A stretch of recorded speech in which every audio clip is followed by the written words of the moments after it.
저는 검사 출신 변호사로 일하고 있는 40대 남자입니다. 저는 최근 검사직을 그만두고 변호사 사무실을 개업했어요. 사무실만 개업하면 일도 많고 금방 정신없이 바빠질 줄 알았는데 제 착각이더군요. 검사를 그만둘 때 주변 선후배들이 그냥 그만두지 말고 붙어 있으라고 법원 밖으로 나오면 세상이 차갑다고 하더니만 그게 사실이더라고요. 제가 지금까지 40년 넘게 살면서 최근처럼 한가하게 살아본 건 처음이에요. 그동안은 매일 일에 치여서 항상 가정에 소홀한 남편, 애들 일에는 관심 없는 아빠, 부모님 일은 항상 뒷전인 아들이었는데 사무실 개업하고 마땅히 일이 많지 않다 보니 매일 칼퇴근은 물론이고 주말에도 매주 쉬었죠. 갑자기 달라진 일상에 놀란 건 저뿐만이 아니라 가족들도 마찬가지였어요. 매일 7시면 집에 들어오고 주말에도 항상 집에 있으니 다들 어색해하는 것 같더라고요. 한가해진 제 모습에 아이들은 좋아했지만 아내와 부모님께서는 걱정을 하셨습니다. 이번 주도 일이 별로 없어? 자꾸 이래서 사무실세나 제때 낼 수 있는 거야? 그러게 당신이라도 그냥 직장에 붙어 있으라니까. 변호사 사무실은 뭐 아무나 하는 줄 알아. 아내가 하는 말도 이해가 되는 게 아내는 약사예요. 아내도 본인이 약국을 운영하다 보니 수입이 불규칙합니다. 그런 와중에 저까지 잘 다니던 직장을 때려치우고 사무실을 내버렸으니 걱정이 이만저만이 아니었죠. 그럼 내가 대책도 없이 그만뒀을까봐? 나도 다 생각이 있으니까 걱정하지 마.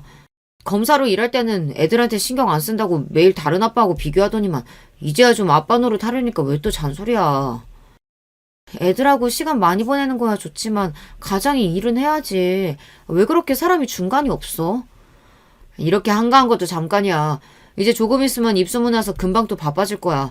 그때 가서 또 애들하고 시간 안 보내니 어쩌니 그러지 말고 지금이라도 그냥 좀 쉬게 놔둬. 그때까지만 해도 시간이 지나면 금방 알아서 일이 잘 풀릴 줄 알았어요. 물론 저도 아내의 잔소리가 다 듣기 싫었습니다.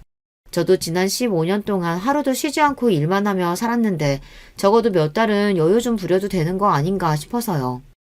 그런데 생각보다 입소문이 나는데 시일이 걸리더군요. 저는 변호사 사무실을 개업한 지 석 달이 넘도록 제대로 된 사건 하나 맡지 못하고 사무실에 파리만 날리고 있었어요. 모아둔 돈에 퇴직금까지 다 투자해서 사무실을 얻은 건데 이러다 망하면 어쩌나 싶더군요.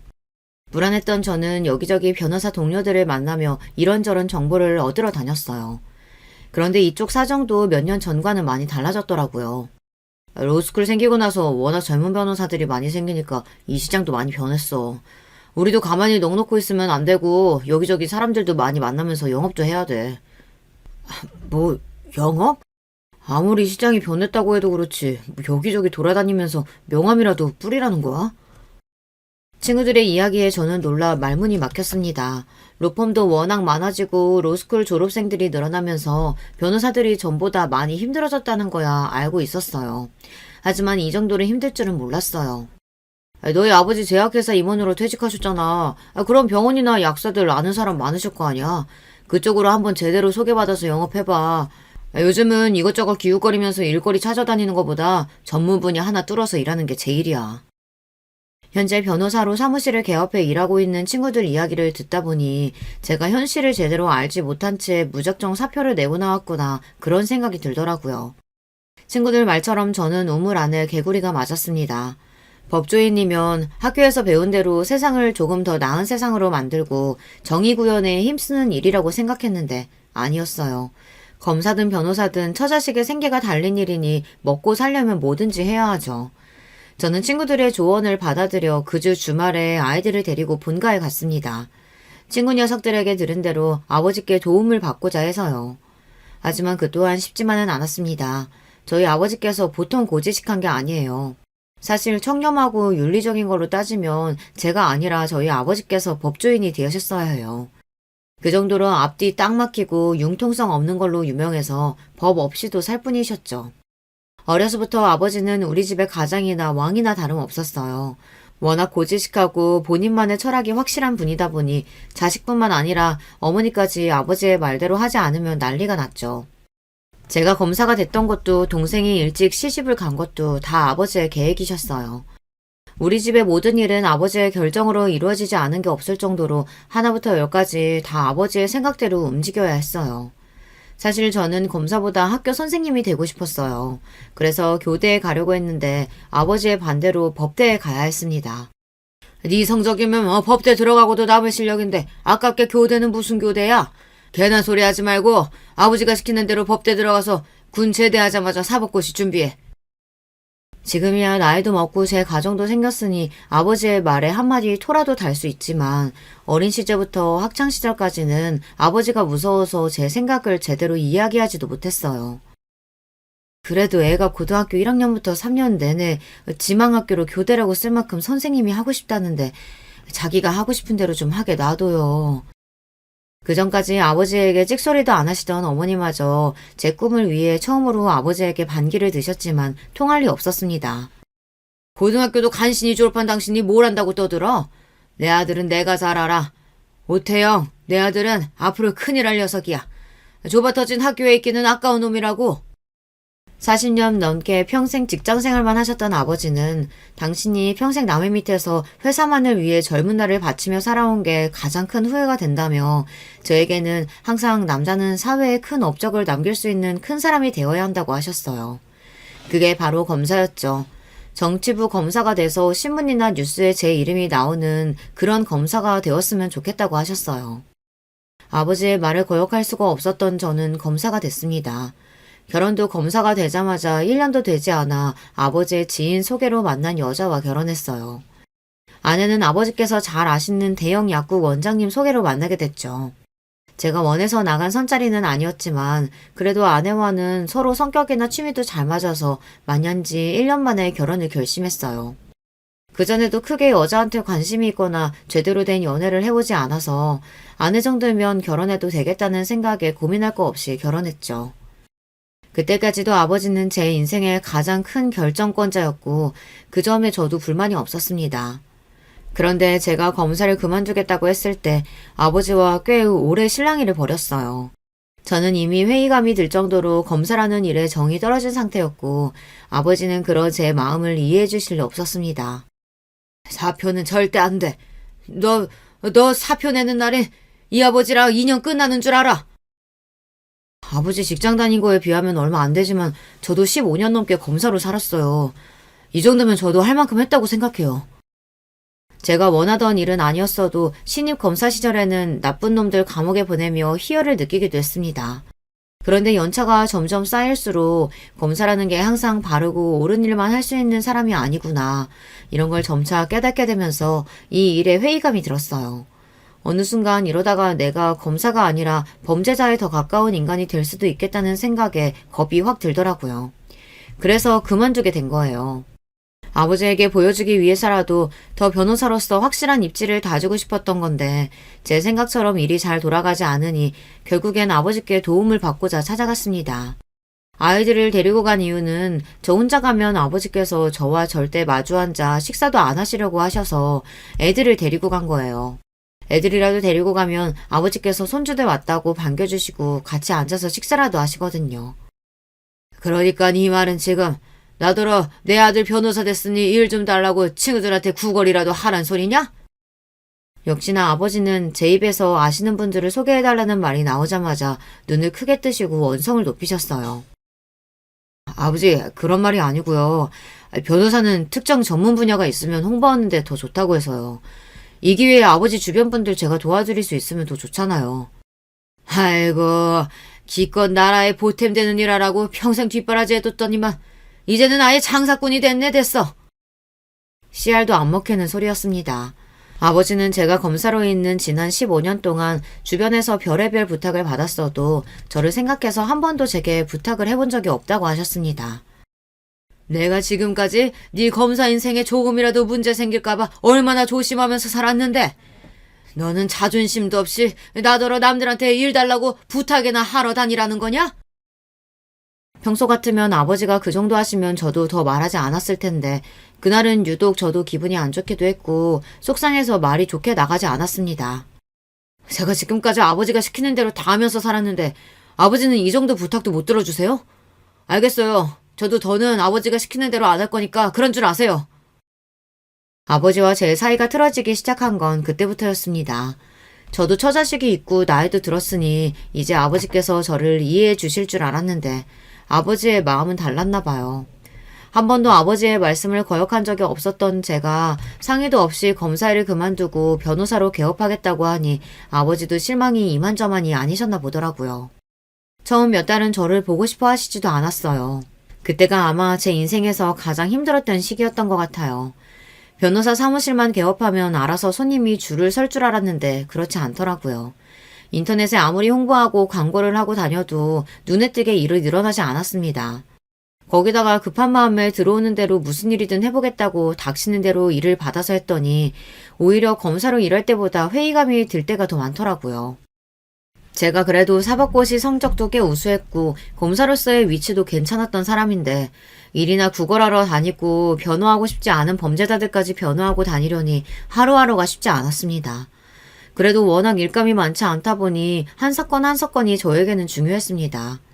회의감이 들든 자괴감이 들든 들어오는 대로 열심히 하다 보면 언젠가는 변호사로서도 자리를 잡을 수 있는 날이 올 거라고 기대했어요.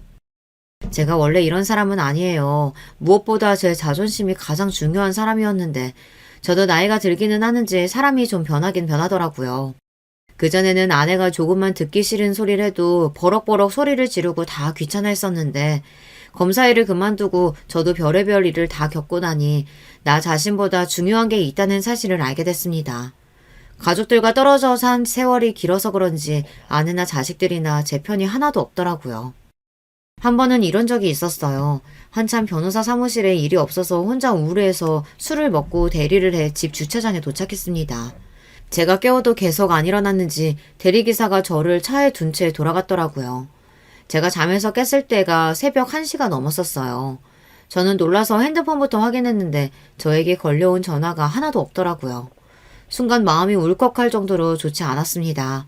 남편이자 아버지가 연락도 없이 새벽 1시가 될 때까지 집에 들어오지 않았는데 어떻게 아내도 아이들도 전화 한 통을 안 할 수가 있나 싶어서요. 마음속으로는 너무 서운했지만 티를 낼 수가 없었습니다. 별거 아닌 일에 남자가 너무 쪼잔하게 구는 것 같아서요. 그런데 더 충격적이었던 건 그 다음 날이었습니다. 새벽에 들어가 샤워까지 하고 잠이 들었는데 다음날 아무도 저에게 어제 몇 시에 들어왔는지 물어보지 않더라고요. 순간 저도 모르게 기분이 상해서 혼자 괜히 궁시렁거리게 됐어요. 아빠가 어제 저녁에 늦게 들어왔는데 어떻게 한 놈도 연락을 안 할 수가 있어? 당신도 그래. 남편이 새벽까지 안 들어왔는데 잠이 와? 쪼잔해 보일까봐 서운한 티를 최대한 안 내려고 했는데 결국은 제 입으로 이야기하고 말았어요. 그런데 아내와 아이들의 반응이 오히려 놀라웠습니다. 이 사람이 새삼스레 왜 이래? 결혼하고 지금까지 10년 넘게 같이 사는 동안 당신이 언제 나한테 몇 시에 들어왔냐, 몇 시에 잤냐 한 번이라도 물어본 적 있어? 내내 남처럼 살아놓고 이제 와서 왜 친한 척이야, 어색하게. 자고로 부모는 자식의 거울이라 했어. 아빠는 지방 있는 동안 내 생일날도 한 번도 전화 안 했으면서 내가 아빠 들어왔는지 안 들어왔는지 확인까지 해야 돼? 그러게. 너희 아빠 웃긴다. 회사 그만두는 것도 일절 상의도 없이 마음대로 정한 사람이 갑자기 귀찮게 왜 저런다니?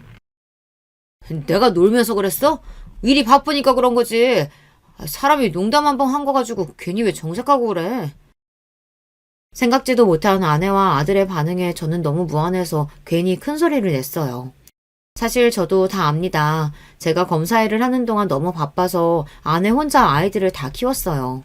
심지어 검사 일이라는 게 직업을 많이 옮겨 다니기도 해서 둘째 돌 지났을 때부터 학교에 들어갈 때까지는 제가 지방에 있는 바람에 아내가 혼자 애 둘을 키웠습니다.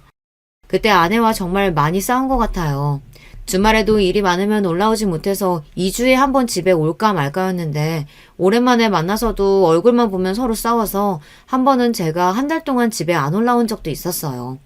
그런데 그때 하필이면 둘째가 열감기가 심하게 걸려서 아내가 혼자 고생했나 봐요. 그때부터였던 것 같아요. 아내가 저를 남보듯 하기 시작한 게요. 아빠, 그냥 할 말 없으면 말하지 마. 지난 몇 년간 아빠 지방에서 이런다고 엄마가 혼자 얼마나 고생을 많이 했는데 미안한 줄도 모르고 아직도 그렇게 일핑계만 대? 엄마는 뭐 일 안 하고 놀았냐? 딸까지 나서서 저에게 뭐라고 하는데 말문이 턱하고 막히더군요. 처음엔 이 집에서도 내 편이 아무도 없구나 싶은 마음에 서운하다가 순간 정신이 번쩍 들었어요. 마치 지금의 제 모습이 예전에 저희 아버지를 보는 것 같아서요. 어머니도 저도 동생도 아버지와 말이 통하지 않아 언젠부턴가는 아예 말도 안 하고 눈도 제대로 마주치지 않고 한 집에 살아도 남처럼 지냈거든요. 지금 생각하면 제가 너무 생각이 없었던 것 같아요. 아내는 혼자 약국에 출근하면서도 애 둘까지 키우느라 고생이 이만저만이 아니었을 텐데 당시에 저는 제 일이 너무 많고 잠도 제대로 못 자가며 일한다고 매일 힘들다고 짜증만 부렸던 것 같거든요. 저는 절대 아버지 같은 남편, 아버지가 되고 싶지 않았었는데 어느새 저도 아버지와 똑같은 어른이 되어 있었어요. 그제야 그동안 제가 얼마나 잘못하고 살았는지 뼈저리게 느끼게 됐습니다. 그러다 보니 어떻게든 제 힘으로 더 성공하는 모습을 가족들에게 보여주고 싶었어요. 그리고 전과는 달리 좋은 아빠, 좋은 남편이 되고 싶었어요. 그런데 그것도 쉬운 일은 아니더군요. 사람이라는 게 다 때가 있는 거더라고요.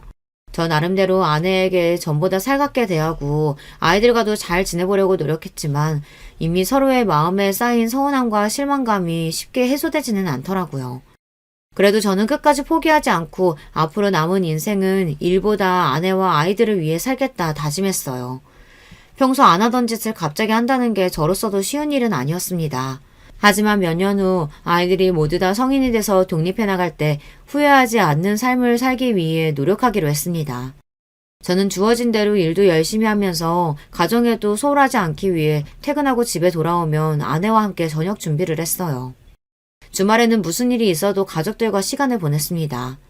처음엔 낯설어하던 아내와 아이들도 제가 노력하는 모습을 보고는 조금씩 마음을 여는 것 같았습니다.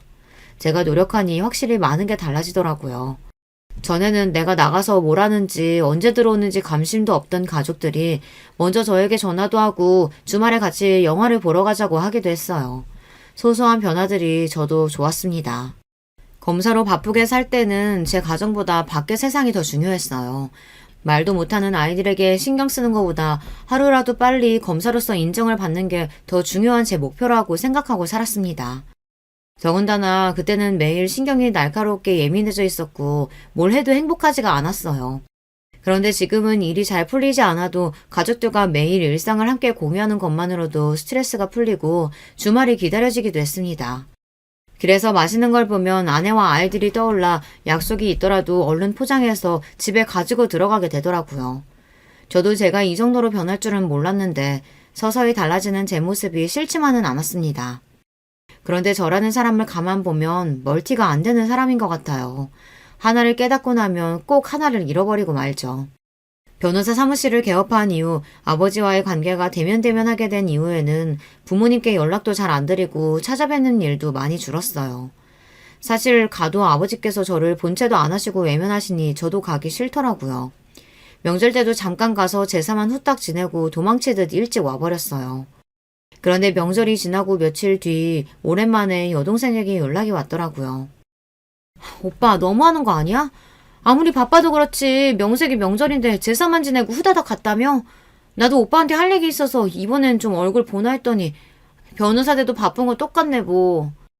그동안 제가 제 처자식 신경 쓸 겨를도 없이 살았었는데 동생이라고 달랐겠습니까? 이미 시집가서 애까지 낳고 사는 동생 안번까지 묻고 살 정도로 한가하지 않았었죠. 아버지가 나만 보면 으르렁거리시는데 가시방석 같아서 더 앉아있을 수가 있어야지. 근데 너는 나한테 무슨 할 말 있는데? 여동생은 사회생활도 안 해보고 일찍이 시집 가서 세상 물정을 잘 몰라요. 그래도 다행히 매제가 사업도 하고 집안도 괜찮아서 어려운 일 없이 잘 사는 걸로 알고 있었죠. 그런데 여동생이 뜬금없는 소리를 했어요. 오빠도 이제 변호사 사무실 개업했으면 이혼소송 같은 것도 변호하고 그런 거야? 결혼한 여동생 입에서 이혼 소리가 나오는데 반가울 오빠가 어디 있겠어요. 저는 얘가 갑자기 무슨 소리를 하는 건가 싶어 왜 그러냐고 물었습니다. 당연히 이혼 소송도 하지. 근데 네가 이혼 소송은 왜 궁금해하는데? 엄마한테 듣기로는 김서방이 매일 술만 많이 먹고 다닌다던데 혹시 무슨 문제 있어? 아니 문제는 무슨 그냥 친구 중에 물어보는 애들이 있어서 물어봤어. 나중에 만나면 다시 물어볼게. 싱겁기는. 오빠 요즘 엄청 열심히 일하고 있으니까 주변에 변호사 필요하다는 사람 있으면 무조건 소개해. 참, 매제는 사업 잘 돼가지? 매제한테도 사업하는데 힘든 점 있으면 바로 연락하라고 하고. 그 사람이 하는 일이야 항상 똑같지 뭐. 그리고 오빠, 아버지 요즘 소화도 자꾸 안 된다고 하시고 두통도 심하다고 해서 다음 주에 검사 받으려고 병원에 예약해뒀어. 시간 나면 한번 찾아뵙던지 전화라도 드려. 명절이라고 며칠 전에 다녀왔는데 뭘 또 가. 그리고 아버지가 머리 아프다고 하는 게 뭐 하루 이틀이야? 우리 마음에 안 드실 때마다 머리 지끈지끈하다고 원래도 진통제 달고 사시잖아. 그랬습니다. 바로 며칠 전 명절에 갔을 때도 저에게 일은 좀 많냐고 물으시길래 이제 조금씩 늘어나고 있다고 했더니만 양손으로 머리를 부여잡으시면서 짜증부터 내셨어요. 저 때문에 속이 답답해서 죽겠다고요. 그러게 그냥 직장에 붙어 있다가 때 되면 승진해서 부장 되면 얼마나 좋아. 왜 괜한 고생을 사서 하는지 원. 내가 요즘 너만 생각하면 잠도 안 오고 머리가 깨질 것 같다. 남들은 아들이 변호사라고 하면 좋아서 여기저기 자랑하고 다니는데 아버지는 왜 자꾸 그러세요? 검사든 변호사든 제가 다 알아서 잘하고 있으니까 괜한 걱정하지 마세요. 저만 보면 듣기 싫은 소리를 하시니 저도 더는 듣기 싫어서 아버지와 대화하고 싶지 않았어요. 동생이 아버지를 모시고 병원에 간다는 이야기도 분명히 듣기는 했지만 동생이 알아서 하겠거니 하고 일절 신경 쓰지 않았습니다. 그런데 며칠 뒤 생각지도 못한 일이 벌어졌어요. 아버지께서 동생과 병원에 가기 며칠 전 혼자서 새벽 기도를 하러 가시다가 길에서 쓰러지셔서 급하게 병원으로 실려가셨어요. 아버지의 검사 결과는 좋지 않았습니다. 원래도 당뇨가 있으셨는데 신부정 증상이 있다고 바로 입원해야 한다고 했대요. 그런데 아버지께서 입원하신 지 하루 만에 발작을 일으켜 응급수술을 하던 중 돌아가셨습니다. 정말 하늘이 무너진다는 말이 바로 이런 상황을 두고 하는 말이더군요. 저는 우리 아버지만큼은 분명 100살까지 사실 줄 알았어요. 언제나 호랑이처럼 꼿꼿하시고 무서웠던 아버지께서 이렇게 허망하게 가실 줄은 정말 생각도 못했습니다. 저는 도대체 무슨 정신으로 장례를 치렀는지 모르겠어요. 아버지가 돌아가셨다는 게 장례가 끝날 때까지 믿기지 않아 내내 멍한 상태로 있었죠. 어머니도 동생도 혼절할 정도로 충격을 받아 장례식장은 온통 물음바다였어요.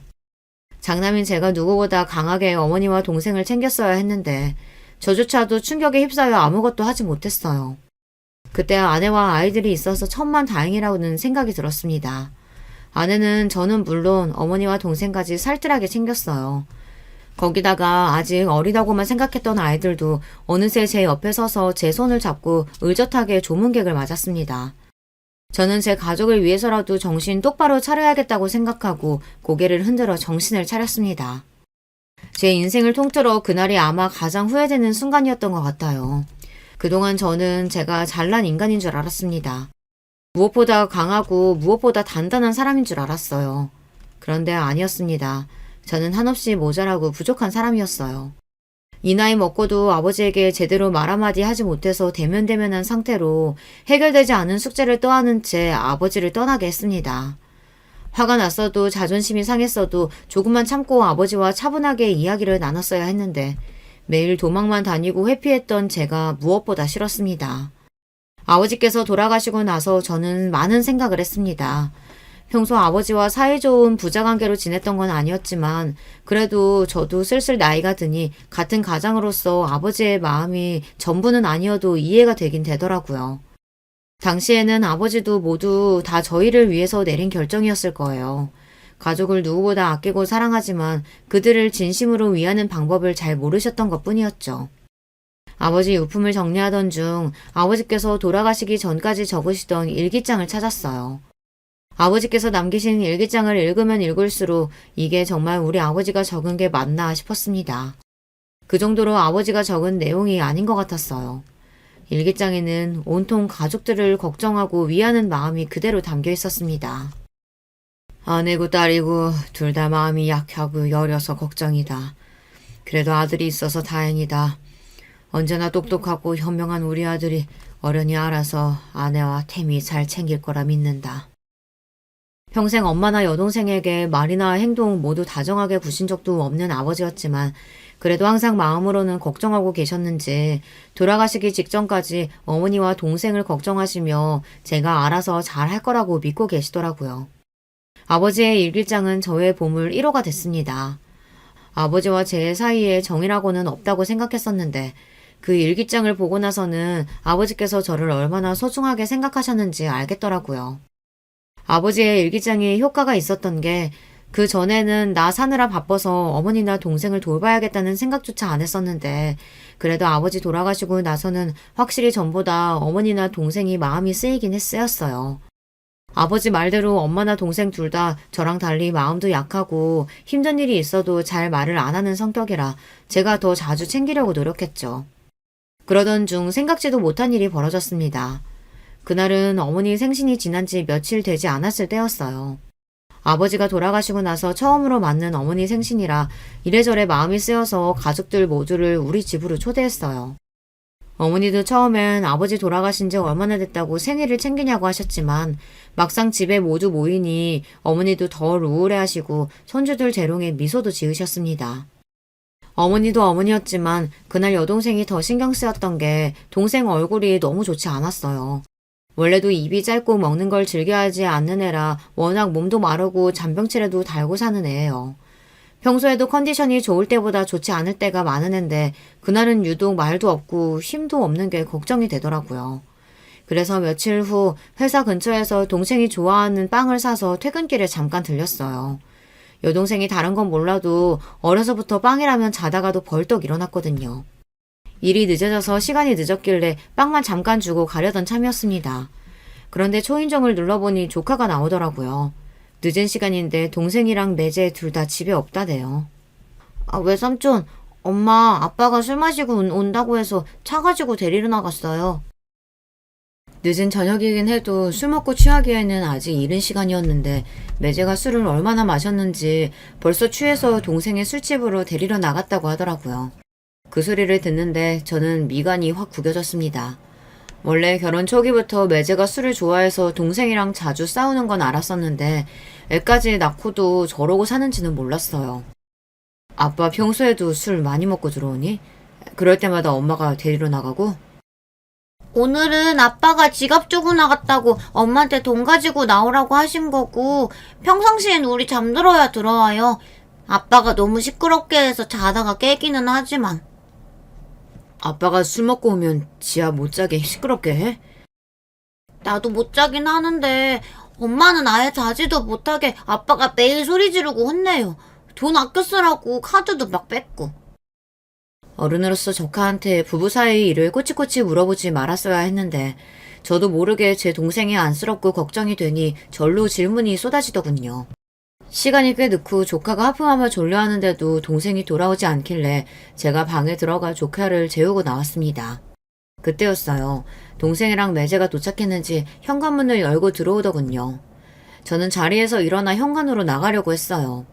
그런데 그때 생각지도 못한 소리를 듣고야 말았습니다. 내가 너 이럴 줄 알았어. 카드 내역 확인 안 했으면 어쩔 뻔했어. 남편은 하루 종일 나가서 개고생해서 돈 버는데 마누라라는 건 말도 안 하고 엄마 생일 선물로 30만 원을 써? 네가 생각이 있는 년이야 없는 년이야? 여보 그만해요. 애도 아직 안 잘 텐데 보기라도 하면 어쩌라고 이래요. 찰싹. 순간 저는 제가 잘못 들은 줄 알았습니다. 하지만 이 목소리는 분명 매제가 맞았어요. 매제는 제 동생이 어머니 생신 선물로 30만 원짜리 가방을 샀다는 이유로 막말을 퍼붓고 뺨까지 때리는 것 같았습니다. 저는 순간 이성의 끈이 뚝 끊어졌어요. 저는 생각할 것도 없이 그대로 현관으로 나가 언성을 높였습니다. 자네 지금 뭐 하는 거야? 설마 내 동생 얼굴에 손 찍어만 거야? 형님, 여기는 무슨 일로 연락도 없이 어떻게 오신 거예요? 매제도 제 얼굴을 보자마자 술이 깨는지 눈이 동그래져서 놀란 눈으로 저를 쳐다보더군요. 동생도 놀라기는 마찬가지였어요. 뺨을 손으로 어루만지며 눈물이 가득 고인 눈으로 저를 바라보더라고요. 순간 저는 눈이 획 돌아버렸습니다. 형님 같은 소리 하네. 난 그깟 30만 원 때문에 아내 뺨치는 놈이랑은 형님 매제할 생각 없으니까 입 닥쳐. 태미, 너 지금 당장 짐 싸. 우리 집으로 가게. 형님. 제 말 좀 들어보세요. 형님이 무슨 소리 들으셨는지는 모르겠지만 장모님 선물 때문만 이런 건 아니고요. 이 여자가 카드값이 나와도 너무 많이 나오니까 제가 한 소리 한 거예요. 한 소리? 어떤 남편이 한 소리 한다고 아내 몸에 손을 대? 자네 사람 잘못 건드렸어. 내가 가면 안 될 거니까 그런 줄 알아. 매제가 남편감으로 좋은 놈이 아니라는 거 정도는 처음부터 알고 있었습니다. 하지만 제가 할 수 있는 일은 없었어요. 아버지께서 여자는 무조건 돈 많은 집에 시집가야 한다고 해서 매제에 대해 잘 알지도 못하는 상태에서 집안만 보고 동생이랑 선보기해서 결혼시켰거든요.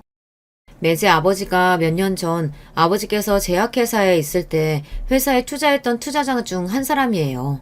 업계에서도 현금 많은 걸로 유명한 집안이라고 하더라고요.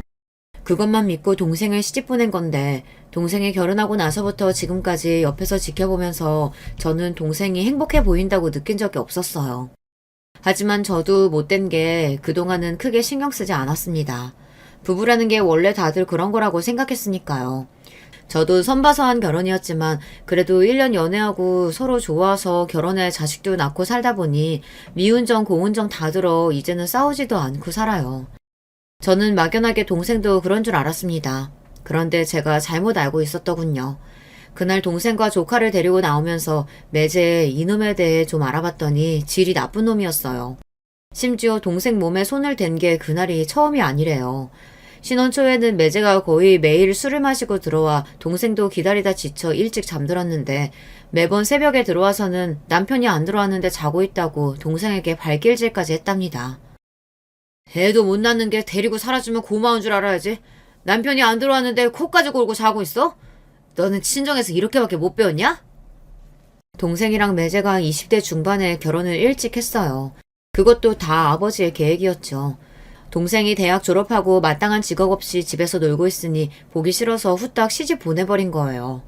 아버지가 하시는 일에 동생네 사돈네가 필요해서이기도 했고요. 이제와 생각해보면 당시에 동생이 결혼하고 싶어 하지 않았던 것 같아요. 선보고 와서 결혼은 아직 이른 것 같다고 조금 더 생각해보면 안 되냐고 어머니에게 이야기하는 걸 저도 들은 것 같거든요. 하지만 그런 이야기를 들어줄 아버지가 아니었습니다. 오히려 아버지는 젊을 때 시집가서 자리 잡고 얌전히 애 키우고 살라고 했어요. 그렇게 부모들이 서둘러 우격다짐식으로 시킨 결혼이었으니 당연히 행복할 리 없었습니다.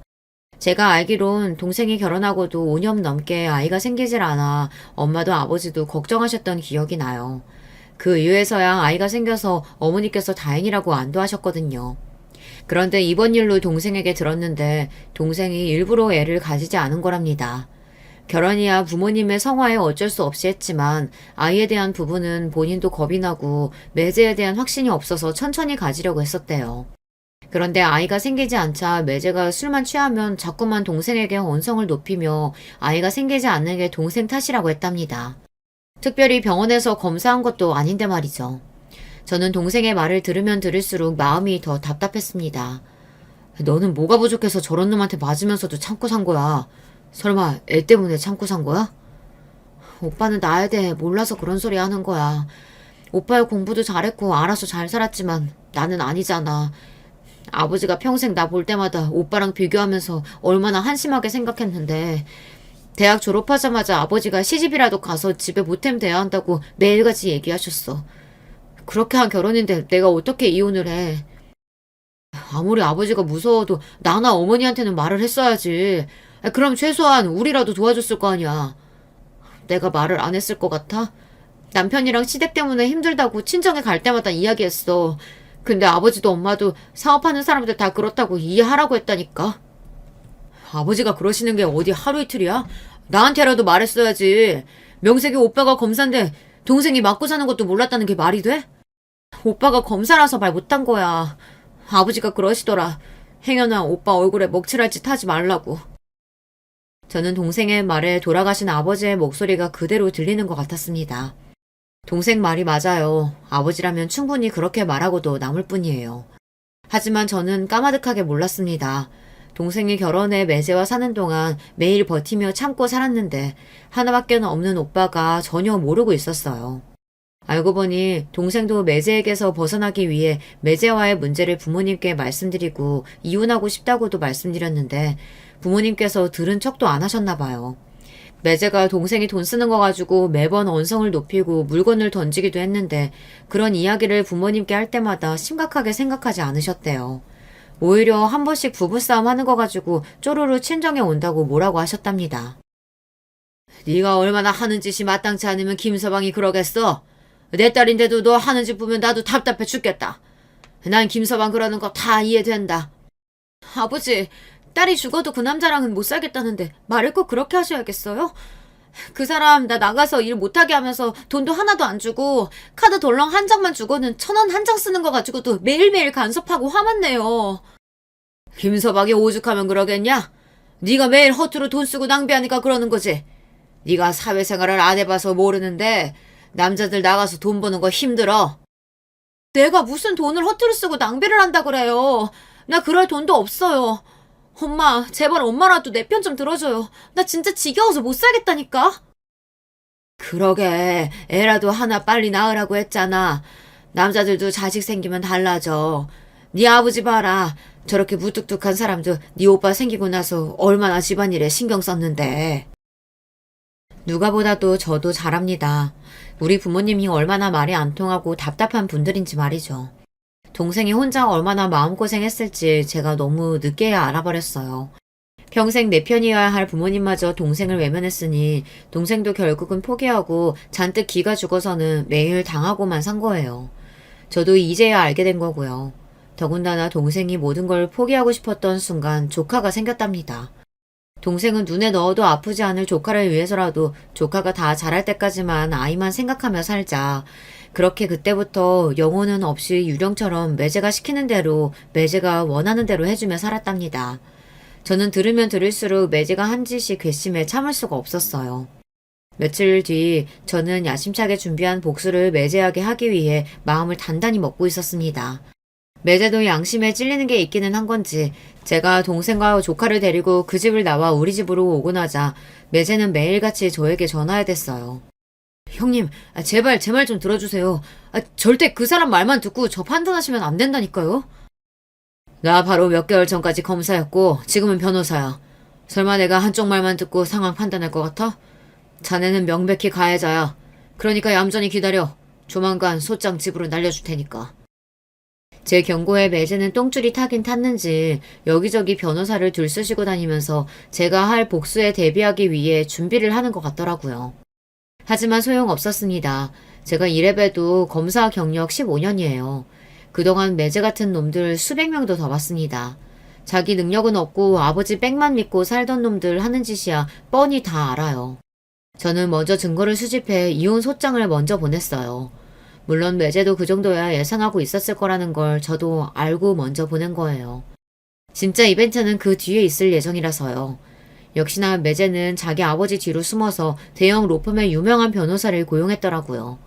그래놓고 본인은 동생을 때리거나 괴롭힌 적이 없다고 딱 잡아댔어요. 거기다가 제 동생은 결혼 생활 내내 아이 낳는 거 말고는 보탬이 된 일이 하나도 없다면서 양육권까지 가져가려고 했어요. 원래 이혼 소송이라는 게 몇십 년 같이 산 부부들도 서로를 바닥까지 끌어내리는 일입니다. 그러다 보니 미리부터 동생에게 각오 단단히 하라고 했어요. 무서우면 지금이라도 이야기해. 나는 이 소송 시작하면 절대 그냥은 안 끝낼 거니까. 너 이혼시켜서 애 데려오는 건 물론이고 그 자식 쫄딱 망하게 만들 거야. 오빠, 내가 이런 애를 얼마나 꿈꿨는지 알아? 평생 꿈만 꾸고 절대 이루어질 수 없는 일이라고 생각했는데 그 인간한테 이혼 소장 보낸 것만으로도 얼마나 행복한 줄 몰라. 동생은 매제와 사는 동안 매일 꿈꿔왔던 일이랍니다. 매제와 헤어질 수만 있다면 뭐든지 할 수 있다고 했어요. 그 모습을 보는데 마음이 아팠습니다. 그동안 동생이 얼마나 마음 졸이며 위축돼서 살았으면 저런 소리를 할까 싶어서요. 이혼 소송은 시작에 불과했습니다. 결혼 생활 동안 제 동생을 아무것도 못하게 집에 잡아두고 생활비도 제대로 주지 않은 증거는 진작에 확보했어요. 매제가 동생을 때린 증거를 찾기 어려워서 고민하던 중 동생이 했던 말이 번뜩 떠올라 바로 근처 병원에 가서 CCTV 영상을 확보했습니다. 얼마 전 매제가 술에 취해 소리를 지르며 던진 잔에 동생이 맞아서 팔에 상처가 생겨 병원에 다닌 적이 있다고 했거든요.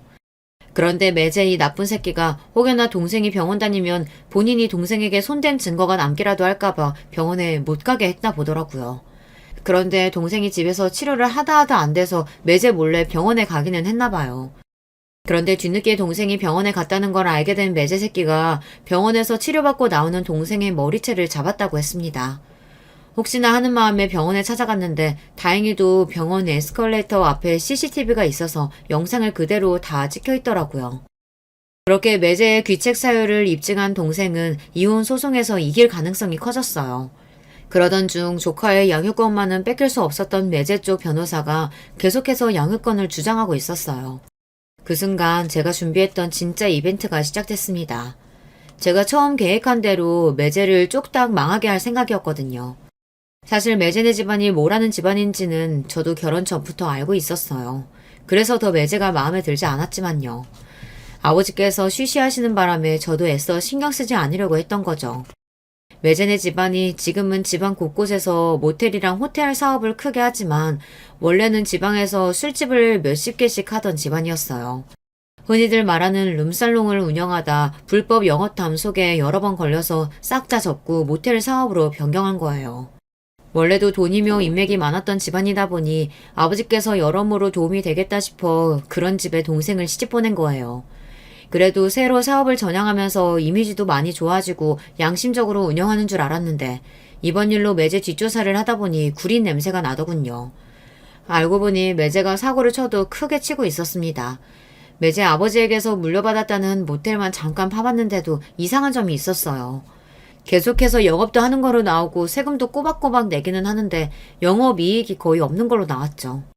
더군다나 가장 이상했던 건 모텔에 방이 없다는 겁니다. 경기도 외곽의 조용한 동네에 있는 모텔인데 항상 전화하면 방이 없다고 했어요.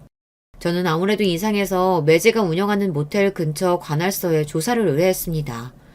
얼마 되지 않아 바로 매제의 뒷더미를 잡고 말았어요. 글쎄 그 모텔에서 불법으로 BJ들을 고용해서 불법 방송을 하는 거예요.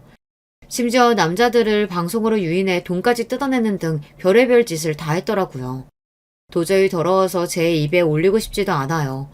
이미 피해자도 많은 사건이라 제가 손쓰지 않아도 증거는 차고 넘쳐 매제는 바로 구속됐습니다. 덕분에 양육권은 동생에게 넘어왔어요. 지난 1년 넘게 동생과 저는 소송만 진행하느라 하루도 다리를 뻗고 자본 적이 없었어요. 매제나 매제네 집안이나 보통 집안이 아니다 보니 혹시나 저나 동생에게 복수라도 할까봐 무서웠거든요. 그나마 다행이었던 건 매제네 아버지, 동생 시아버지께서 매제보다는 나은 분이라는 겁니다. 그 전에 술집을 하면서 불법적인 일을 저지르긴 했어도 새로 사업을 변경하면서 돈도 많이 벌고 이미지 변화에 힘쓰고 계셨는데 아들이 이런 대형 사고를 쳤으니 많이 놀라셨나 보더라고요. 저는 당연히 매제가 한 짓을 매제네 집안에서도 알고 있는 줄 알았는데 전혀 모르고 계셨는데요. 매제가 혼자 저지른 짓이었습니다. 내가 우리 며느리 볼 낯이 없어서 창피한 무릅쓰고 변호사님한테 연락했어요.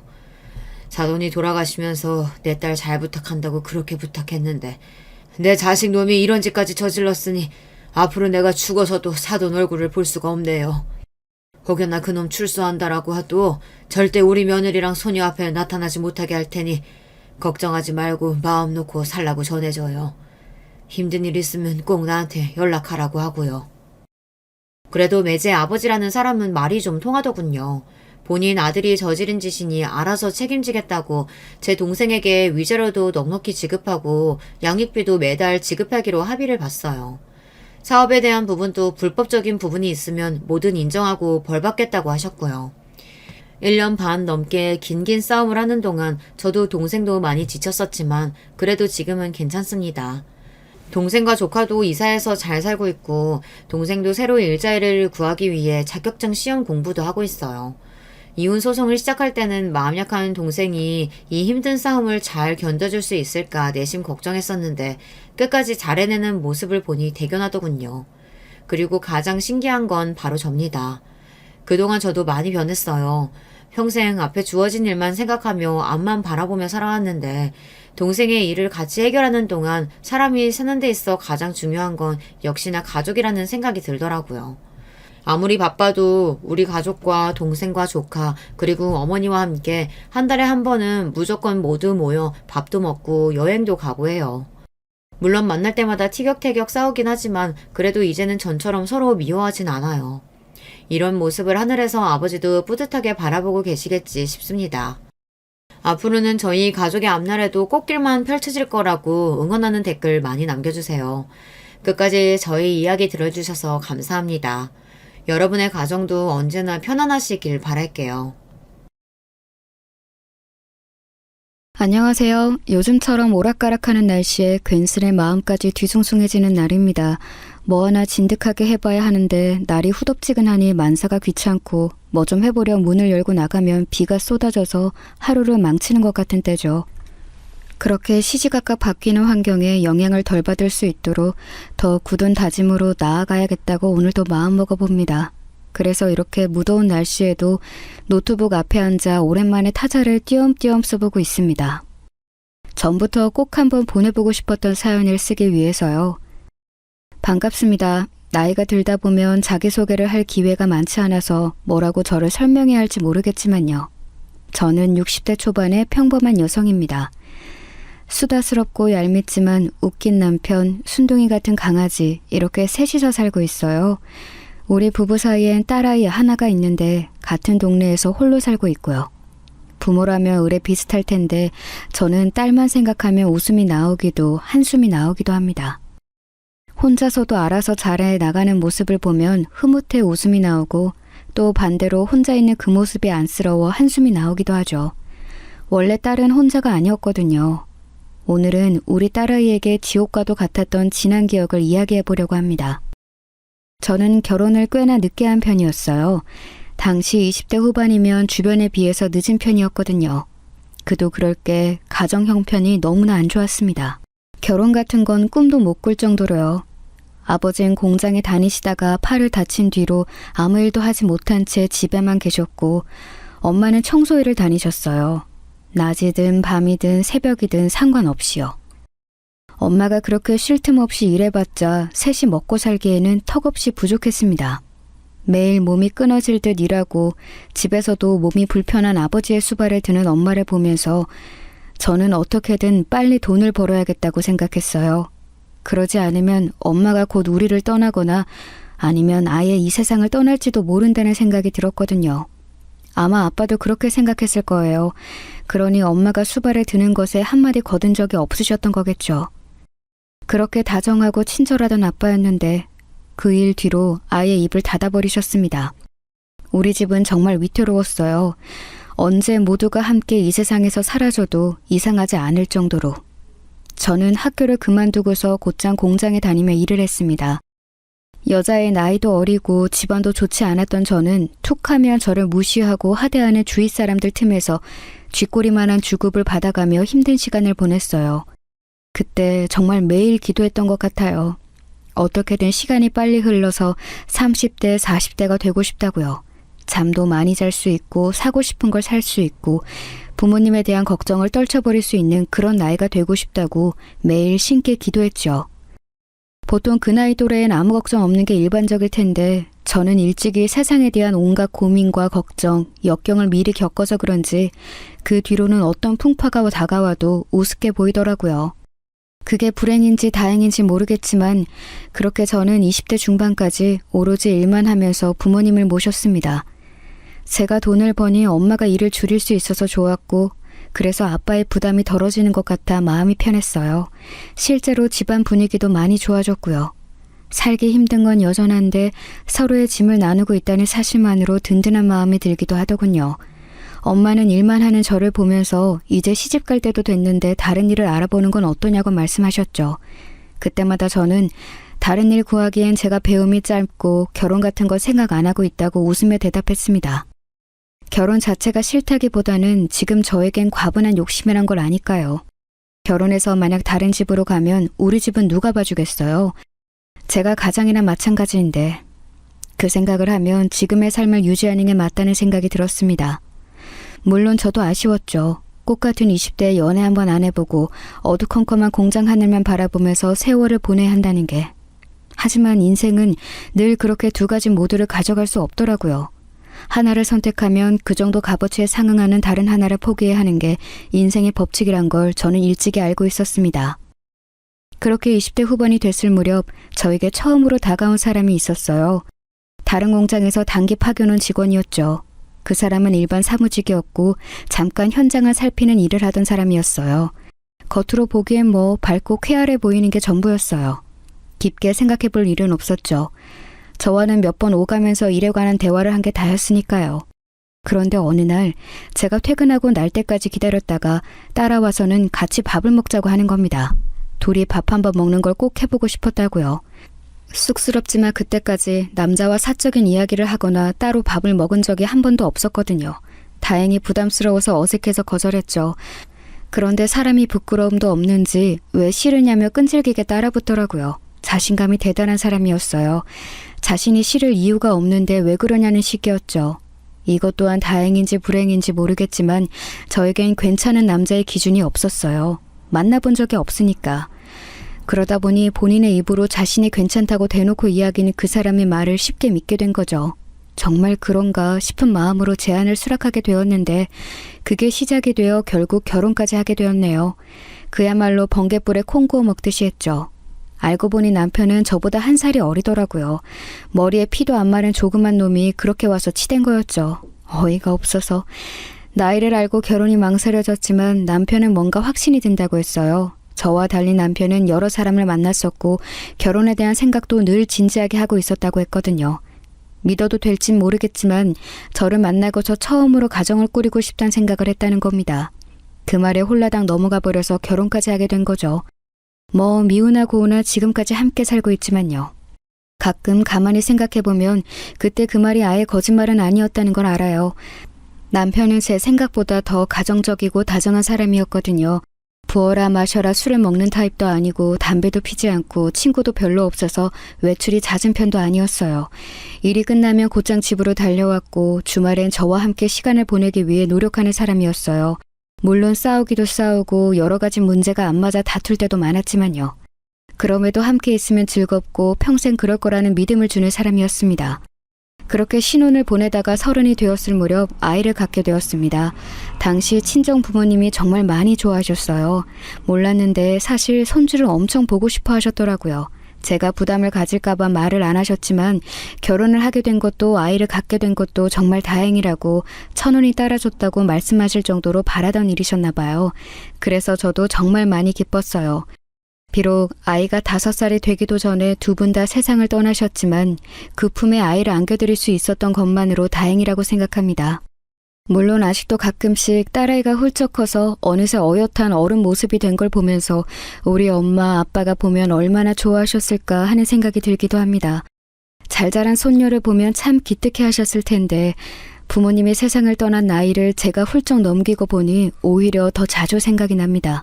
그렇게 평생을 내내 고생만 했는데 뭐가 그리 급하다고 일찍 가셨을까 싶어서요.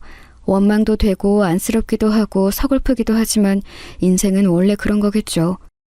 아이를 키우면서는 시간이 어떻게 흘러갔는지 모르겠어요. 어릴 적 내일 아침에 눈 뜨면 40이 되길 바랐는데 말이죠. 그 꿈이 정말 실현된 것만 같았어요. 어느 날 눈을 떠보니 제가 40이 훌쩍 넘어 있더라고요. 그게 다 아이를 키우면서 시간 개념이 사라진 것 같아요. 아이를 보는 고단함에 아이가 크는 걸 보는 즐거움에 아이가 내 마음처럼 되지 않은 속상함에 하루하루를 보내다 보니 어느새 거울 안에 저는 주름이 가득해진 중년의 모습이었습니다. 남편 또한 어느새 배 나온 중년의 남성이 되었고요. 그 모습이 밉지 않고 애틋한 걸 보니 함께 늙어간다는 게 이런 거구나 싶었네요.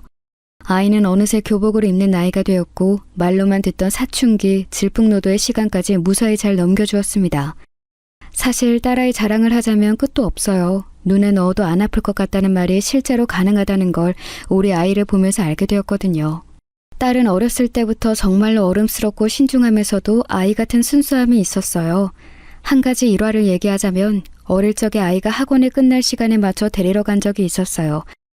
비가 갑자기 엄청 쏟아지기 시작해서 우산을 들고 서둘러 갔는데 학원 앞에 있어야 할 애가 안 보이더라고요. 이상해서 주위를 둘러보는데 학원 바로 옆 근처에서 나무를 파시던 할머니를 도와서 같이 짐을 정리하고 있더라고요. 우산도 없이 비를 맞아가며 급히 돕고 있는데 그 모습을 보니 마음이 찡하더라고요. 그래도 내가 애는 정말 잘 키웠구나 싶어서요. 시험을 잘 보고 온 것보다 숙제를 미리 한 것보다 훨씬 더 예쁘고 기특했죠. 그래서 저도 같이 가서 짐을 정리해드리고 나무를 왕창 사서 집에 돌아가 함께 오순도순 비빔밥을 해먹었던 기억이 나네요.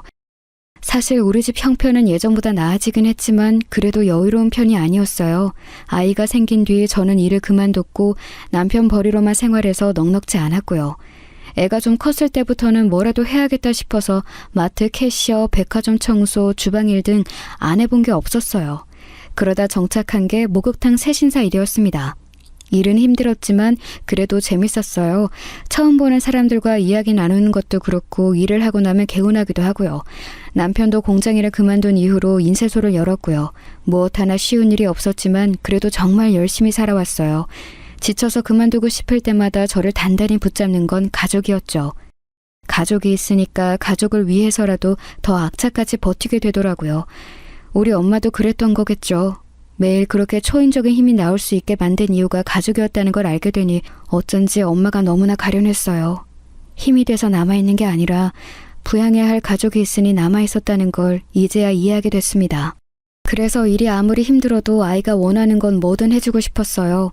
하고 싶은 공부, 하고 싶은 일, 먹고 싶은 걸 가정 형편 때문에 하지 못하는 상황만은 피하고 싶었습니다. 그래서 어릴 때부터 딸이 말하는 건 뭐든 들어주려고 했던 것 같아요. 보통 그렇게 오냐오냐 하면 버릇 잘못 든다고 하잖아요. 그렇지만 저희 딸은 그런 게 일절 없었어요. 받는 것에 기뻐하면서도 꼭 감사하다고 말할 줄 아는 아이였고 때로는 받는 걸 미안해하면서 본인이 더 잘하겠다고 말할 수 있는 아이였죠. 받는 걸 미안해하기만 하면 어려운 형편 눈치를 보는 것 같아 저도 마음이 불편했을 텐데 본인이 더 잘하겠다고 한층 더 나아가 답하는 아이를 보면 어찌나 대견하던지요. 게다가 이건 좀 다른 결의 자랑이지만 딸은 굉장히 미인이에요. 남편과 저는 키가 조그만한데 저희와는 다르게 아주 훤칠하고 또 시원시원하게 생겼죠. 고등학교 때 한번 친구들과 서울로 올라갔다가 연예기획사한테 캐스팅 명함을 받았다며 좋아했던 적도 있죠. 그때 제가 연예인 할 생각 없냐며 넌지시 물었거든요. 사실 그 나이 또래면 다들 연예인에 대한 꿈을 갖잖아요. 물론 딸이 원한다면 말리진 않겠지만 걱정이 되는 부분이기도 했죠. 그런데 딸아이는 연예인 자체엔 관심이 없다고 하더라고요. 대신 아이돌이나 가수들의 소속사에서 일해보고 싶다고 했어요. 컨셉이나 이미지 같은 걸 기획하는 그런 일을요. 딸은 일찍이 미적인 감각도 있다고 생각했고 뭔가를 창작하는 일이 잘 맞겠다 싶기도 했습니다. 마음속으론 그렇게 생각했지만 얘기하진 않았어요. 뭐든 잘해낼 거라 믿지만 그래도 공무원이 되거나 평범한 회사에 들어가는 게 더 낫지 않을까 싶은 제 안에 편견이 있었거든요. 이렇게 걱정하는 제 마음을 아는 건지 모르는 건지 우선 열심히 공부해서 좋은 대학에 가는 게 먼저라던 우리 딸. 아마 제가 갖고 있는 복 중에 가장 큰 건 자식복이 아닌가 싶어요. 물론 이 말을 듣는 남편은 서운해하겠지만 그래도 뭐 사실인걸요. 세월은 눈 깜짝할 사이 또 한 번 흐르고 흘러서 어느덧 딸아이는 성인이 되고 직장에 들어가게 되었습니다. 마냥 애로만 있어줄 줄 알았는데 어느새 어른이 되어 부모의 품을 떠나 다른 지역에서 혼자 살게 되었어요. 아이가 20살이 되어 처음 자취방에 데려주던 날 짐을 내려놓고 딸아이를 그 집에 혼자 두고 올라오는 길에 어쩜 그렇게 눈물이 나던지 혼자 있을 아이가 걱정되기도 하고 아이의 방이 너무 작아서 미안하기도 하고 이젠 다 큰 것 같아서 세월이 무색하기도 하고 참 복잡 미묘하더라고요. 그러던 아이가 또 어느새 졸업을 하고 직장을 구했으니 함께 살지 않으니까 멀리 있는 아이가 변화하고 나아가는 게 더 다르게 느껴졌어요. 딸은 평소부터 꿈꿨던 기획사 직원으로 들어가 연예계 관련된 일을 시작했습니다. 저도 잘은 모르는데 딸 얘기로는 전부터 이야기하던 연예인 매니지먼트 일이라고 했어요.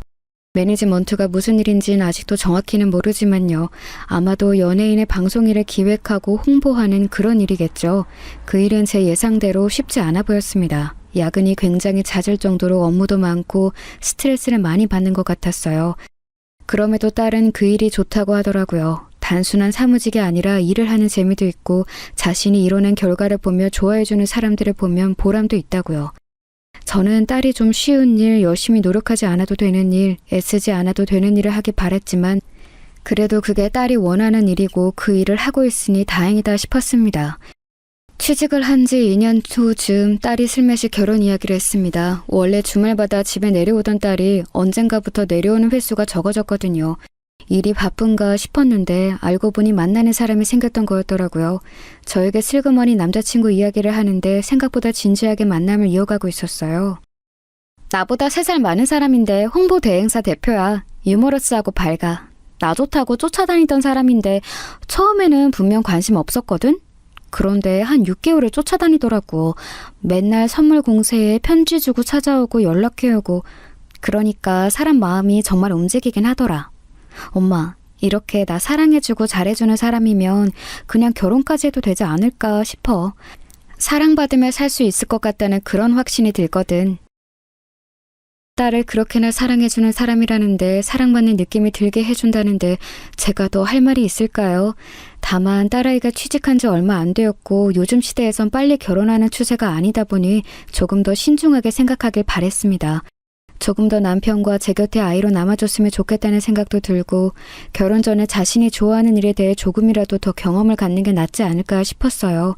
저 또한 결혼으로 인해 경력이 단절되었고 그때 조금이라도 더 늦게 식을 올리는 게 좋지 않았을까 하는 아쉬움이 있었거든요. 딸에게 이런 저의 걱정을 내비추니 충분히 이해하고 공감한다고 말해주더군요. 그러면서 엄마 말대로 더 신중하게 생각해보겠다고 했습니다. 그런데 그 일이 있은 지 며칠 후 갑자기 딸이 남자친구와 저희 집을 찾아뵈어도 괜찮겠냐고 묻더군요. 놀라서 정식으로 인사를 시켜주는 거냐고 물으니 그 남자애가 딸아이에게 부모님을 뵙고 싶다고 엄청 성화라는 겁니다. 딸아이가 안 된다고 몇 번을 거절했는데도 딱 한 번만 뵙고 싶다고 했다네요. 뭔 말을 하고 싶어서 저럴까 싶기도 하고 좀 대책 없는 편인가 싶어서 저도 제 두 눈으로 보고 싶은 생각이 들었습니다. 그래서 알겠다고 찾아오라고 했죠. 그런데 지나고 보니 그 선택은 악수였던 것 같습니다. 갑작스러운 만남 자리에 다소 어색한 분위기에서 남편과 저 딸아이와 그 남자애 이렇게 넷이서 만났습니다. 남자친구란 그 사람은 제 생각보다 많이 어른스러운 분위기더라고요. 딸아이보다 3살 많다고 했는데 제가 보기엔 30대 후반에 정장을 차려입은 사업가 같았어요. 뭐 대표라고 하니 일부러 어려 보이지 않으려고 노력한 걸 수도 있겠지만요. 우선은 그 남자라고 지칭할게요. 그 남자분은 저희 부부에게 깍듯이 인사하면서 본인 소개를 했습니다. 그중 아직도 기억나는 대목이 본인의 집은 따로 걱정할 것 없이 여유롭고 풍족한 집안이라는 말이었어요. 그렇게 대놓고 집안에 대한 이야기부터 하니까 왠지 모르게 좀 찜찜하더라고요. 그런 기분으로 가만히 듣고 있는데 딸이 잠깐 마실 걸 사오겠다며 슈퍼에 나갔습니다. 그러자 그 남자가 딸아이가 사라진 걸 끝까지 확인한 후에 갑자기 상탁에 있는 물을 한 번에 원샷하고선 마음속에 있던 말을 훌훌 털어내기 시작했습니다. 어머님, 아직 은미한테는 말 안 했지만요. 저 사실 어머님한테 서운한 감정이 있었습니다. 은미한테 결혼에 대해선 좀 더 신중하게 생각하라고 말씀하셨다는 거 알고 있습니다. 그런데 저희 이제 둘 다 어엿한 어른이고 각자의 감정에 대해 잘 알고 있거든요. 평생 함께하고 싶은 상대라는 것에도 확신이 있고요. 그런데 어머님께서 그렇게 말씀하시니 은미가 갑자기 결혼에 대해 좀 더 생각해보자면서 태도가 많이 달라졌어요. 그게 제 입장에선 좀 답답하기도 하고 당황스럽기도 합니다. 어머님이 오늘 저를 보셨으면 생각이 바뀌셨을 거라고 생각해요. 그래서 말인데 저희 결혼 허락해 주시면 안 될까요? 제가 결혼을 대놓고 반대한 것도 아니고 아무리 그렇다 한들 저를 보고 싶다고 한 이유가 이런 서운함에 대한 투정이라니 정말 어이가 없었습니다. 그때 마침 들어온 딸아이가 가라앉은 분위기를 보면서 무슨 일이냐고 묻더군요. 내가 뭐 죄를 지은 것도 아니고 할 말은 해야겠다 싶으니 말할게요. 난 결혼을 반대한 적 없고 일생의 반려자를 정하는 가장 큰 일을 신중하게 여기라고 한 것뿐이에요. 그걸 가지고 나한테 서운하다느니 결혼을 허락해 달라느니 말하는 건 잘못됐다고 생각해요. 서로에 대한 확신이 있다는 건 양쪽 생각 맞죠? 그것부터 정리해서 나한테 다시 와요. 오늘 그쪽을 보고 부정적으로 생각이 바뀐 건 사실이니까. 앞으로 더 쉽지 않아진 것 같네요. 딸은 그 남자가 독단적으로 한 얘기를 알아차리고선 화를 내며 데려나갔지요. 그 일이 있고 난 후 딸은 그 남자와 헤어졌다고 했습니다. 왠지 그 이유 중에 제가 있는 것 같아 미안했지만 그래도 그런 사람을 만나느니 헤어지는 게 낫지 않을까 싶었어요. 첫인상만으로 모든 걸 파악할 순 없지만 적어도 그릇이 큰 사람 같지는 않았거든요. 어쩌면 잘된 일일지도 모른다며 딸아이를 위로했습니다. 그런데 그 일이 있고 난 3개월 후 딸이 그 남자를 다시 만나게 되었다는 소식을 알려줬습니다. 당황스러워서 왜 그랬냐고 물으니 헤어진 날 이후로 매일 찾아왔고 울며 불며 난리를 쳤다는군요. 그럼 오히려 정이 떨어져야지 왜 다시 만난 거냐고 물었습니다. 그랬더니 딸아이는 아마도 자기가 그 남자에 대한 감정을 정리하지 못한 것 같다고 하더라고요. 애초에 헤어진 것도 싫어서 헤어진 게 아니라 우리 집에서 있던 일로 헤어진 거였고 그렇게 매달리는 모습을 보니 사람이 할 짓이 못 되는 것 같아서 마음이 너무 아팠다네요. 애초에 결혼 생각도 없었고 연애하는 것도 두려웠던 자기였는데 이렇게까지 자신을 사랑해주는 사람 더는 못 만날 것 같다면서 우는데 제 가슴이 찢어지는 기분이었어요. 자식 이기는 부모 없다고 그렇게까지 말하는데 더 이상 할 말이 없더라고요. 그 다음부터는 두 손 두 발 들고선 네가 원하는 대로 하라고 일렀습니다. 저에게 고맙다고 연신 바라더니 딸아이는 결국 한 달 후에 결혼하고 싶다는 마지막 최후의 통첩을 날렸어요. 차라리 정식적인 자리에서 소개를 받고 사람이 됨됨이를 보고 판단할 수 있었으면 저의 반대 의견도 힘이 있었을 텐데 지금 와서 반대하자니 제가 괜히 심술 부리는 부모처럼 보이는 것 같더라고요. 이렇게 미적지근하고 찜찜한 방법으로 결혼이 진행되니 기분이 정말 안 좋았어요. 그 또한 딸의 선택이고 딸의 운명이다 라며 스스로를 다독일 수밖에 없었습니다. 그렇게 딸의 결혼이 확정되고 상견례 날이 다가왔습니다. 실제로 만나보니 그 집은 아들이 가장 점잖은 거였더라고요. 시엄마 될 사람이 어찌나 그렇게 수답스럽고 가벼운지 첫 만남에 그쪽이 요즘 다니는 요가학원 선생님 이름까지 들었지 뭐예요. 시아버지 될 분도 비슷했습니다. 그래도 그분만은 초반에 정중하게 무게 잡는 듯 했지만 한번 물꼬가 트이고 나니 별 얘기를 다 하더라고요.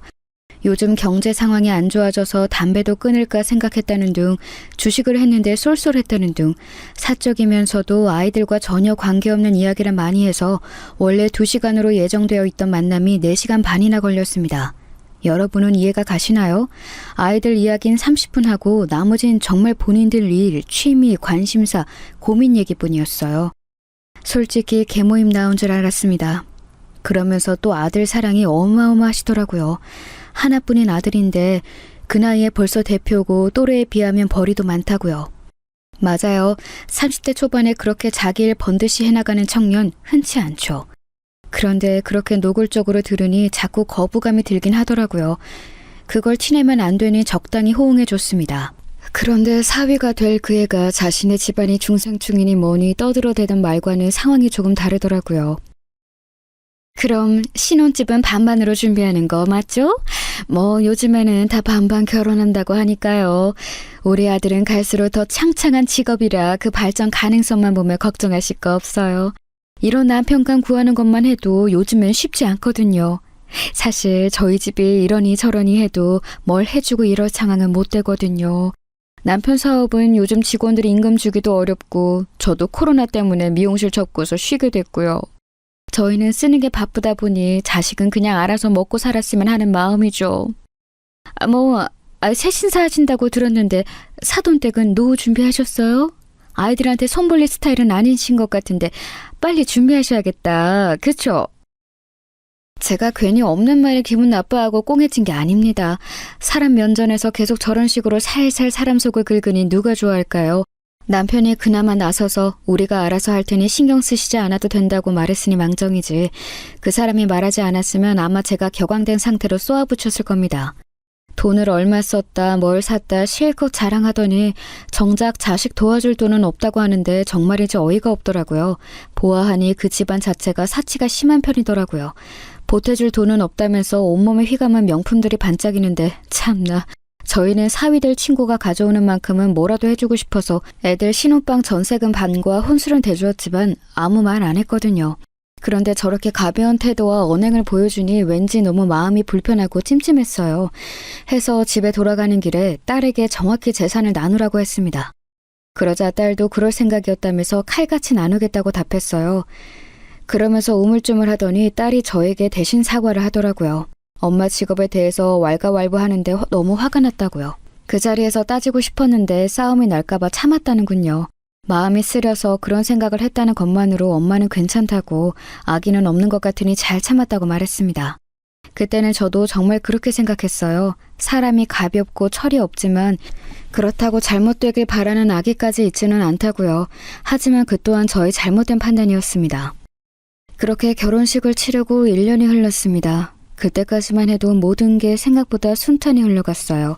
사회는 여전히 실속 없이 입만 번지르르한 타입이었지만 미운정이 든다는 게 계속 보다 보니 그냥 저런 사람이구나 하고 받아들이게 되더라고요. 입만 산 게 그렇게 큰 잘못은 아니기도 하고 한 귀로 흘리면 되니 그렇게 넘어갔죠.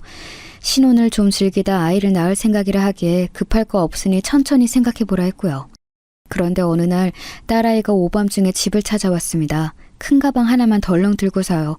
너무 깜짝 놀라서 무슨 일이냐고 물으니 그저 웃으면서 별일 없다고 그냥 엄마 아빠 보고 싶어서 왔다는 말만 하더군요. 딱 봐도 분명 무슨 일이 있는 사람 같았습니다. 그런데 아무리 물어도 도통 답을 해주지 않으니 너무나 답답하더라고요. 짐까지 싸들고 나온 걸 보면 부부싸움인 것 같은데 그럼 더 이상 캐물으면 안 되겠다 싶어서 그냥 두었죠. 그 일이 있고 난 후 몇 번을 더 집을 찾아왔어요. 그때마다 아무 말 없이 자기 방에 들어가 자고 출근하고 퇴근하고 짐을 싸서 다시 나가길 반복했죠. 여전히 아무 말 하지 않았고요. 우리가 걱정하는 걸 끔찍이도 싫어하는 아이인데 그럼에도 저렇게 집을 찾아오고 또 아무 말 안 하는 걸 보니 분명 큰일이 있겠다 싶었습니다. 점점 말라가는 아이를 보면서 아무래도 신경이 쓰여서 딸이 좋아하는 반찬을 바리바리 싸서 집으로 찾아갔습니다. 미리 연락을 하고 갔는데도 차가 막혀서 딸이 좀 늦는다 하더군요. 집에 사위가 있을 거란 말에 반찬이 날씨 때문에 쉴까 싶어서 일단 먼저 갔습니다. 오랜만에 사위를 보았는데 어쩐지 인사할 때부터 좀 시큰둥하더라고요. 제 방문이 마음에 들지 않은 듯 보였습니다. 우선은 깊이 생각하지 말자 싶어서 반찬을 내려놓고선 냉장고를 정리해주고 있었어요. 그런데 사위가 그런 제 모습을 옆에 서서 가만히 보더니 이런 말을 하더군요. 어머니, 혹시 은미가 시켰어요? 이러면 제가 신경 쓰고 마음 불편할 것 같아서? 네, 그래요. 마음 불편한 건 맞으니까 이만 돌아가세요. 그런데 이러셔도 저 더 이상 할 말 없어요. 이미 할 만큼 했으니까 뭘 더 하라는 얘기예요? 지금 무슨 소리 하는 거야, 이서방? 은미가 뭘 시켜? 내가 굳이 자네 신경 쓰게 할 이유가 뭐가 있어? 제가 아예 모르는 눈치이자 사위가 금세 당황하는 겁니다. 이게 다 무슨 소린가 싶었어요. 그때 딸아이가 급히 안으로 들어왔습니다. 저는 속이 너무 답답한 나머지 곧바로 딸에게 물을 수밖에 없었어요. 이서방이 무슨 말을 하는데 난 하나도 못 알아듣겠네? 둘 사이 무슨 일이 있는 거야? 아니, 무슨 일인 것까진 말 안 해줘도 돼. 그래도 이런 모습 보고 있는 건 너무 걱정되고 마음 쓰여. 얼른 해결을 하고 정리를 해야지. 뭐 하는 거니? 어머님, 아까는 제가 말 실수한 거예요. 별일 없습니다. 걱정 끼쳐드려서 죄송해요. 그냥 사소한 일로 다툰 건데 은미랑 잘 해결해 볼게요. 사위가 말을 끝내자마자 가만히 듣고 있던 딸이 사위의 뺨을 때렸습니다. 갑작스럽게 일어난 일에 놀라서 저는 그 자리에 얼어붙을 수밖에 없었어요. 사위는 벌겋게 변한 뺨을 부여잡고 무슨 짓이냐며 큰 소리를 냈습니다. 그러자 딸이 충격적인 이야기를 꺼내기 시작했어요. 뭐? 사소한 일? 별일 없어? 네가 인간이면 최소한 우리 엄마 앞에서 실수 같은 거 하면 안 되지. 더 고개 숙이고 조아려야지. 엄마, 이 사람 바람 폈어. 그것도 술집에서 만난 여자들 3명이랑. 아니, 혹시 모르지. 나한테 들킨 거 말고 더 있는지도. 그렇게 여자들 만나서 히히덕거리면서 나한테 사랑한다 말하고 나밖에 없다고 말했어. 이게 정상이야, 엄마? 내가 미안하다고 사과했잖아. 몇 번을 사과하고 무릎도 꿇었잖아. 그런데 이렇게까지 해야 해? 어차피 너도 이대로 이혼하면 손해 아니야? 돈도 잃고 직장 가봤자 이혼녀 타이틀만 얻는 거잖아. 나도 할 말 많은데 여태까지 참은 거란 생각 안 해? 솔직히 너도 나 아니면 결혼 같은 거 생각 없다고 했고 만나고 싶은 사람도 없었다며. 막말로 그럼 내가 너 걷어준 거 아니야? 그럼 대충 눈 감아줄 수도 있잖아. 사업하면 잠깐 그럴 수도 있는 건데. 그 말을 들은 전 곧바로 주위에 보이는 짐 전부를 집어들고 사위에게로 던졌습니다. 도저히 인간으로 안 보여서 그렇게 할 수밖에 없었어요. 딸아이가 말려서 간신히 멈추긴 했지만 정말이지 맘 같아선 그 자리에서 죽이고 싶었습니다. 저는 딸의 손을 잡고 그 지옥 같은 집 밖으로 나왔어요. 그리고는 딸을 안아주고서 함께 엉엉 울었죠. 너무 가엾고 안쓰러운 내 딸, 모든 게 제 잘못 같았습니다. 딸을 그 인간 옆으로 보낸 나의 죄, 이 끔찍한 생활을 견뎌내야 하게 했던 나의 죄, 분명 힘든 걸 알고도 일찍이 알아봐주지 못한 나의 죄 같았습니다. 딸은 저에게 미안하다면서 연신 사과했어요. 그러면서 꺼낸 딸의 이야기는 충격적이었습니다. 외도에 대해서 전혀 생각지도 못했던 어느 날 사위의 가방에서 낯선 여자의 속옷을 발견했답니다. 너무나 확신한 외도가 맞아서 우선은 자료를 모으려고 지켜봤대요. 그런데 정말 눈 하나 깜짝 안 하고 거짓말을 하기에 자신의 생각보다 오래 그리고 어쩌면 더 많이 여자를 만났을 거란 추측이 들었다고 하더군요. 그렇게 다른 여자와 통화하는 걸 엿듣고 옷에서 다른 여자의 향수 냄새를 맡고 확신을 하게 됐다고 합니다. 그렇게 처음 외도를 알았을 때 이혼해야겠다고 결심했지만 사위가 곧바로 붙잡고 사과하기에 우선은 생각해볼 시간을 갖기로 했대요. 그런데 그 생각해보는 기간 중에서도 바람 피운 흔적을 들키고 또 들키고 갈수록 태도가 뻔뻔해지더니 이제는 저렇게 적반하장으로 나오고 있다고 하더라고요. 이혼해야겠다고 마음은 먹었는데 막상 헤어지려고 하니 뭐부터 해야 할지 모르겠고 그저 막막한 상황이었다네요. 결혼하려고 쓴 돈부터 생각이 나고 그게 아깝단 생각이 드니까 선뜻 결정을 내리기가 어려웠대요. 하지만 더 이상 미룰 수 없으니 이혼하자고 이야기했는데 사위가 먼저 시댁에 손을 썼더라고요. 다음날 사돈댁에 전화를 해왔답니다. 그러면서 딸에게 하는 말이 새아가 힘든 거 다 한다. 그래도 뭐 어쩌겠니. 바람피는 남자들 한둘도 아니고 이혼이 그렇게 쉬운 것도 아니잖니. 지금 갈라서면 너만 손해야. 알아? 그리고 잘 생각해봐. 한 사람이랑 오래 바람 피운 것도 아니고 여러 사람을 짧게 몇 번 만난 건데 그게 오히려 낫지 않니? 마음을 준 건 아니잖아. 그냥 몸이 그리웠던 거지. 아우 그러게 없는 살림에 결혼하면 이렇게 끙끙 앓는 거야. 바쁘고 잘 나가는 남편 옆에 두는 게 뭐 그렇게 쉬운 일인 줄 알았니? 네가 좀 통 크게 굴었으면 마음이 다른 길로 샜겠어?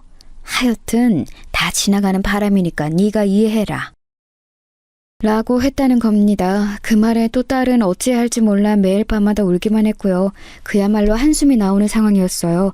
야무지고 똑부러졌던 딸은 시댁의 거친 말에 어느새 지쳐서 판단력을 잃어버린 듯 했습니다. 저는 당장 이혼하라고 말했고 딸은 알겠다며 고개만 끄덕였죠. 저는 곧바로 시댁에 전화를 했어요. 당장 만나자고 했더니 바쁘다면서 할 말 있으면 전화로 하라더군요. 끝까지 무례한 그 인간들에게 저도 처음으로 큰 소리를 쳤습니다. 바람핀 짐승을 자식으로 뒀으면 부끄러운 줄 알아야지. 어디 남의 귀한 딸한테 이해라 마라 합니까? 그렇게 당연하게 말하는 걸 보니 그쪽 남편도 줄곧 바람 피웠나 본데요.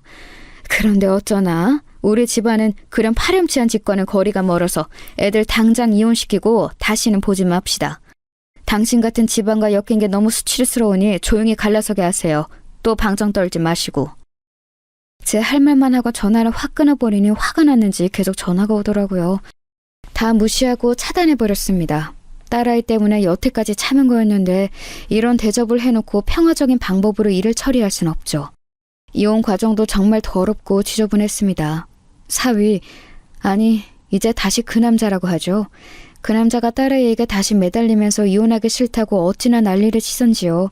딸아이는 이번 일의 여파로 인해서 회사까지 그만두고 저희 집에 와 있거든요. 그러자 저희 집 앞까지 찾아와서 고래고래 소리를 지르고 요란 법석을 떨더라고요. 정말로 미친 사람 같아서 새 식구가 얼마나 불안해 있는지 몰라요.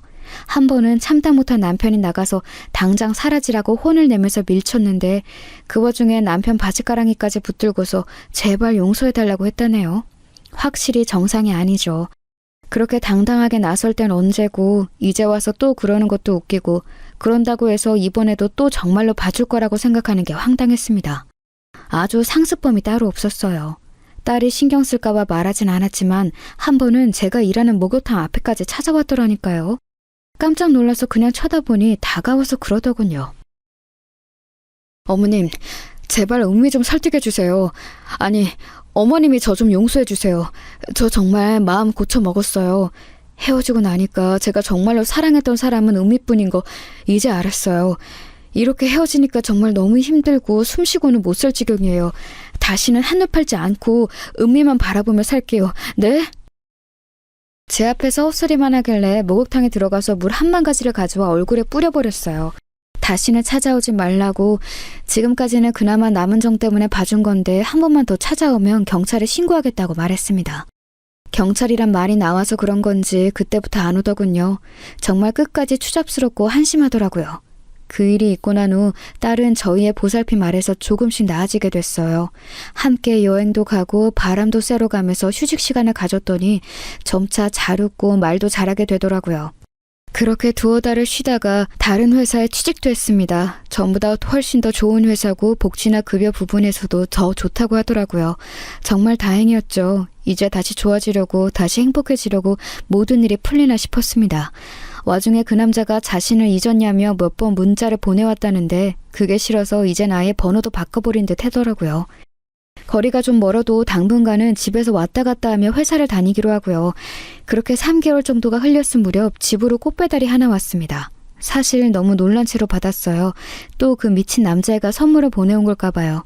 그럼 곧바로 찢어버리려는 마음으로 확인해 보았는데 다행히도 모르는 사람 이름으로 온 선물이더라고요. 퇴근한 딸에게 물어보니 아는 사람이 자기를 마음에 들어해서 선물을 주는 거라 하더라고요.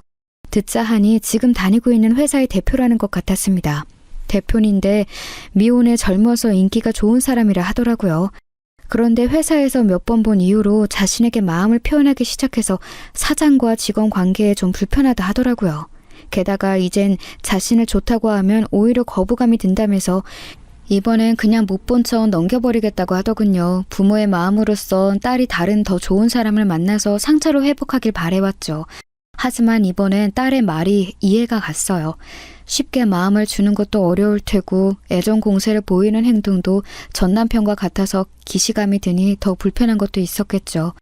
이제는 그저 시간이 약이라는 생각에 딸아이가 하고 싶은 대로 두기로 했습니다. 그 뒤로 몇 번 더 선물이 왔고 아마 익숙하게 받는 걸 보니 뭔가 진전이 있는 듯 했지만 물어보진 않았죠. 그렇게 안정을 되찾을 무렵 저도 늘 똑같이 일터로 출근한 날이었어요. 가보니 어쩐지 익숙한 사람이 의자에 앉아있더라고요. 전 사돈댁이었습니다. 목욕탕에서 일하는 15년 동안 그렇게 화려하고 풍성하게 꾸민 머리에 화장을 하고 들어온 사람은 처음이었을 거예요. 다리를 척 꼬고서 저를 올려다보던 그 눈빛, 영락없이 그 여자였죠. 어머, 이게 누구야? 사돈댁 아니에요? 너무 오랜만이다. 이쪽에서 일한다고는 들었는데 이 집일 줄은 몰랐네. 나도 오랜만에 때 좀 밀려고 하는데 부탁해도 되죠? 아무리 일이라고는 하지만 그래도 껄끄러우실까 봐. 누가 봐도 제 기분을 망치려고 온 사람이었는데 그 도발에 넘어가는 게 싫어서 알겠다 했어요. 뭐가 그리 좋은지 연신 저를 보며 웃더군요.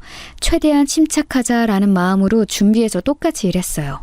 그런데 참 역시나 그게 목표가 아니어서 그런지 혼자 계속 떠들어대더군요. 제가 열받을 말만 골라서요. 일부러 세게 미는데도 아픔을 참는 건지 아님 너무 오래 묵힌 때인 건지 잘만 참고서 얘기를 이어가더라고요.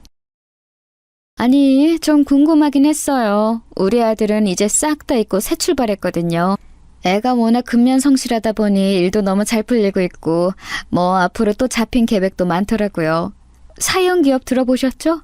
그 외 있잖아요. 연예인들이 자주 홍보하는 곳. 거기랑도 새 프로젝트 하려고 준비한다 하더라고요. 우리 아들은 일낼 줄 알았다니까. 눈치 없이 자랑이 너무 길었나? 그래서 그쪽 딸은 아직도 거지처럼 지내요? 거지라는 말을 듣는 순간 저도 모르게 그 여자의 머리를 내리쳤습니다. 악하고 비명을 지르는데 주위 사람들이 다 쳐다볼 정도였죠. 다행히도 마침 옆에 지나가는 사람이 있었어서 그 사람이 팔을 치는 바람에 한 실수였다고 둘러댈 수 있었어요. 그러자 그 여자 얼굴이 아주 불에 탄 듯이 붉어지더라고요. 그 얼굴을 보며 저는 편안히 말했습니다. 다행히도 우리 딸도 잘 지내요. 그런데 아무리 악연이라 해도 연은 연인가 봐요. 우리 딸이 새로 들어간 회사가 사연기업이거든요. 어쩜 이렇게 만난다. 아참, 그리고 거기 대표랑 재혼했어요. 부럽죠? 웃으면서 이 말을 하니 그 여자가 정말 뒷목을 잡으면서 곧바로 일어나더군요. 저에게 말도 안 된다면서 어떻게 제 딸 같은 이혼녀가 그 대기업 대표랑 재혼을 하냐며 큰소리치면서요. 저는 다행히도 우리 집으로 배달왔던 꽃편지에 적힌 이름을 기억하고 있었죠. 그 회사 대표 이름이 박선우잖아요. 미혼의 젊은 대표. 우리 집으로 자주 선물도 보내요. 보여드려야 믿을 텐데 또 보여주기는 싫네.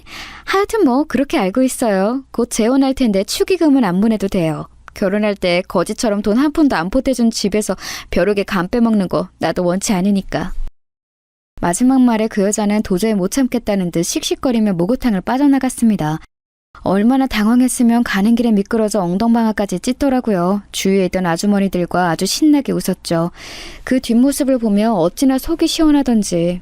아니나 다를까 그날 저에게 모르는 번호로 문자가 왔더라고요. 거짓말하니까 기분 좋냐? 한심한 여편네 라고요. 그래서 조용히 딸이 받았던 꽃다발과 카드를 찍어서 보내줬죠. 그러자 답장이 없더라고요. 거짓말이면 어떤가요? 진짜로 딸의 재혼이라도 할까봐 그날부터 전전긍긍하면서 배 아파할 텐데 저는 그거면 충분해요. 기분이 좋아져서 그날 있던 일을 곧바로 딸과 남편한테 이야기해 주었는데 딸은 그저 웃고 남편은 못마땅해 하더라고요. 뭐하러 그런 거짓말까지 했냐고요. 남편이 제게 핀잔을 주자 딸이 제 편을 들면서 그 거짓말을 현실로 이루어줘야 속이 더 시원할 것 같다고 하는 겁니다.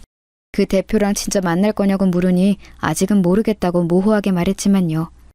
다만 그 전 남편과 하는 프로젝트는 막을 수 있을 것 같다고 하더군요. 그렇게 될지 안 될지는 모르겠지만 듣기만 해도 제 몇 년간 묵은 한이 내려가는 기분이었어요. 그런데 일주일 후에 정말 속 시원하게도 그 남자가 딸아이 회사와 진행하는 일이 엎어졌다는군요. 이래서 사람이 죄짓지 말고 잘 살아야 하나 봅니다. 자신이 한 일이 이렇게 돌아올 수 있다는 걸 그 사람도 뼈저리게 느꼈으면 좋겠네요. 그 일이 있던 날 밤 남편이 제 손을 꼭 잡아주면서 얘기했습니다. 우리가 넉넉한 집안도 아니고 여유로운 형편도 아니지만 지금처럼 이렇게 정직하게 열심히 살아가자고요. 이렇게 살다 보면 분명 좋은 날이 있을 테니까 그 사실만 믿고 우리의 자리를 지키며 살아가자고 말해주었습니다. 저도 분명 가족들과 함께라면 그런 날이 올 거라 믿었죠. 딸애는 이제 곧 다시 한번 집을 나가 새로운 보금자리로 이동할 계획입니다. 자식을 내보낸다는 건 늘 한 치 앞도 알 수 없는 정글로 보내는 불안한 기분이에요. 그렇지만 더욱더 성숙해진 딸이 무슨 일이든 잘 해낼 거란 믿음이 생겼으니 전보단 편안해진 듯합니다. 일이든 사랑이든 딸의 선택이 옳은 길보단 행복한 길이었으면 합니다. 그동안 많이 힘들고 괴로운 시간들이었으니 우리 앞에 놓인 길은 평탄했으면 하는 바람으로요. 지금까지 저의 이야기를 들어주셔서 감사합니다. 좋은 하루 보내세요.